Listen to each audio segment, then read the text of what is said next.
So what do you think, or do you feel like people sometimes just like overlook your leadership specifically and your impact on the team from like a chemistry standpoint? Because there's just so many narratives. So like, do you think people are overlooking that? She made the all W first team. I don't think anyone's overlooking what Kelsey Mitchell did this year. I'm not gonna lie. I don't think anyone is. Okay, this is insane.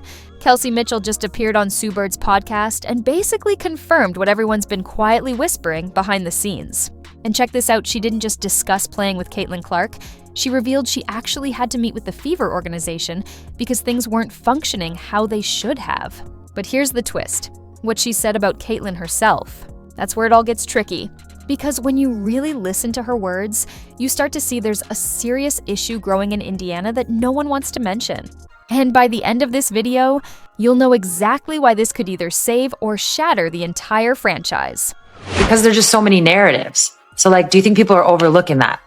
I think that in a short, yeah. I think naturally, yes, because of the society, the social media, and how bad, people take the social media and abuse it in the wrong realm of light. And so I think that's one part of it. But I also think that it was an adjustment period. And I talked to, the Fever organization about this. It's like, I think it was an adjustment period that, we all should have adjusted to throughout the course of the organization. Did you catch that role playing that had to be situated? That's corporate language for we had absolutely no clue what we were doing. The Fever knew for 5 months they were getting the biggest star in women's basketball history, yet they still weren't ready. Think about that for a moment. 5 months of planning time, and Kelsey still says players, coaches, trainers, the entire organization had to rush to figure out roles once Caitlin finally arrived. But here's what most people are missing. Kelsey isn't just referring to simple adjustments. She's pointing towards something much deeper. Listen closely to how she phrases what comes next, because this is where the real tension begins to surface. That, we all should have adjusted to throughout the course of the organization. That actually sounds like she said she had to talk to the organization about it. So I would say, like, they did not prepare for Caitlin Clark. From an organizational level, they didn't prepare for Caitlin Clark. They knew they were getting Caitlin Clark for literally 5 months before a draft. She never was bigger than a program. Most people took that as a compliment, but let's unpack what it truly means. When someone says a superstar didn't try to take over, what they're really saying is that person failed to assert themselves the way they should have. Think about every great dynasty in basketball history. Jordan never worried about being bigger than the Bulls. LeBron didn't hesitate to take control in Miami. Kobe demanded the Lakers be built around him. That's not ego, that's leadership. And what Kelsey just revealed is that Caitlin arrived trying to adapt to their system instead of making them adapt to hers. It sounds admirable, right? Except here's the issue. Nobody wants to admit it. Basically saying Caitlin was soft. Basically, she never put her foot down and tried to override. That's what I'm thinking she going into, but I could be wrong. It wasn't, I don't know how to explain that. You know what I'm trying to say though? Yeah, no, I know what you're trying to say. It's like, she knows who she is. She comes in. She's going to obviously do her part because that's what being a professional athlete is. But with the understanding of fitting into a team, making sure we fit, making sure we have chemistry. So it's never bigger than like the group it's like itself. She wasn't trying to be bigger than everybody. Like within our locker room, she wasn't trying to be big. She should have been, bruh. She should have been. Bigger than anyone. Hold on a second. Did she actually just call Caitlin soft? Because that's exactly what just went down. Saying she wasn't trying to be bigger than everyone isn't praise when you're describing a generational talent. It's criticism dressed up as respect. And you can hear it in how Kelsey keeps stressing that Caitlin blended into the team and valued chemistry. Translation, she didn't demand the ball. She didn't insist the offense run through her. She stayed polite instead of taking command. Now, compare that to what we witnessed on the court last season. Post-Olympic break, when Caitlin and Kelsey finally synced, they were unstoppable. The Fever were putting up over 100 points every night. Kelsey was dropping 24, Caitlin was getting 20 and 12 assists. They looked like the best backcourt in WNBA history. So what changed? It makes sense, but it wasn't like she wasn't trying to take over. It wasn't, I don't know how to explain that. You know what I'm trying to say though? Yeah, no, I know what you're trying to say. It's like, she knows who she is. She comes in. She's going to obviously do her part because that's what being a professional athlete is. But with the understanding of fitting into a team, making sure we fit, making sure we have chemistry. So it's never bigger than like the group it's like itself. she wasn't trying to be bigger than everybody. Like, See, cause she know Caitlyn is comfortable with who she is. She knows she the biggest thing moving and smoking. Like, she don't have to come be arrogant. She's not an arrogant person. So she's not going to be that way with you guys. And there it is. She kept the program. The program. You know what's wild? Kelsey keeps repeating that word. Program, not team. Not family, program. As if Caitlyn was joining some legendary system she needed to honor. Except the Fever were awful before Caitlyn showed up. They hadn't reached the playoffs in years. Kelsey had been there 7 seasons without getting past the first round. So what program was Caitlyn supposed to protect? This is classic veteran psychology. Players who feel threatened. They disguise insecurity as wisdom, framing humility as virtue when deep down they just want the new star to stay in line. And Caitlyn, being the ultimate teammate, actually did it. She deferred.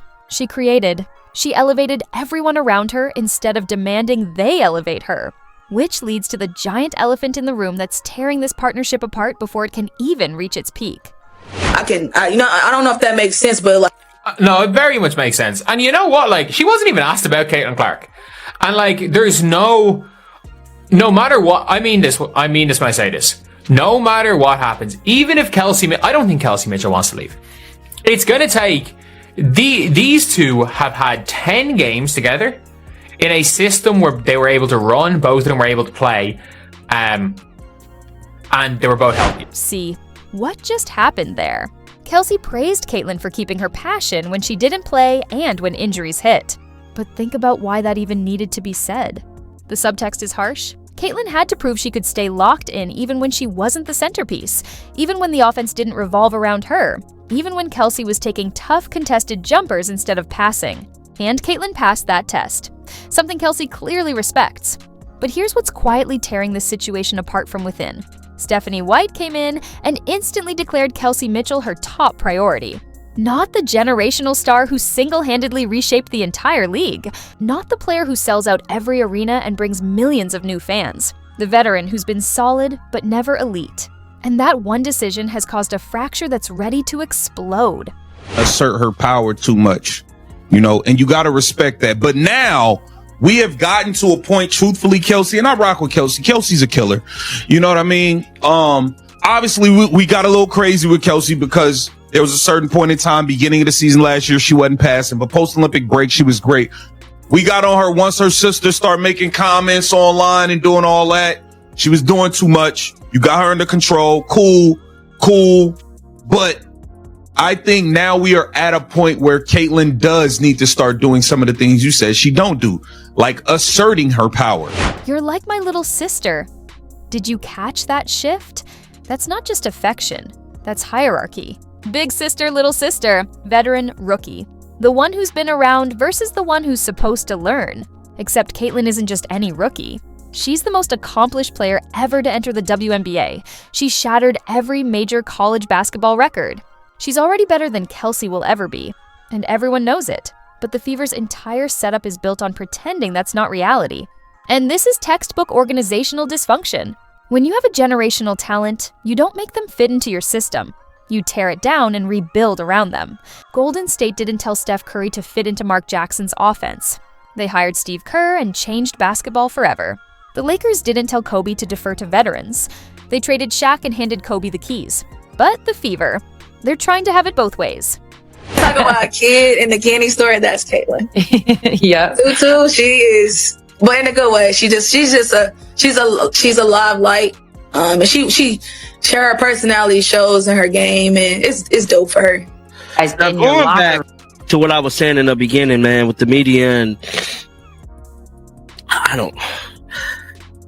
Kelsey Mitchell be sneak dissing, bro. That was kind of a sneak diss because you would think she basically letting us know, like you would think Caitlin Clark is not bigger than the system. Caitlin Clark just come in and play her role. Caitlin Clark need to go there and be the LeBron, be Michael Jordan, be Kobe, aggressive, give me the ball.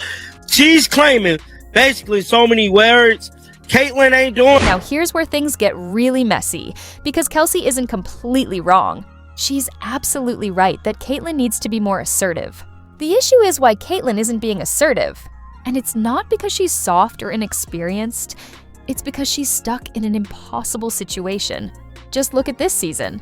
Caitlyn played hurt nearly the entire year. She was injured from day one, but kept pushing because the team depended on her. Meanwhile, Stephanie White is running an offense that doesn't highlight her strengths. Kelsey's taking shots that should belong to Caitlyn. The whole setup is built to keep Kelsey comfortable instead of making Caitlyn dominant. And whenever Caitlyn tries to take over, she's slammed for not being a team player. So she steps back, tries to blend in, and then gets labeled soft for not being aggressive enough. It's a no-win situation built to protect everyone's ego except the one player who actually matters.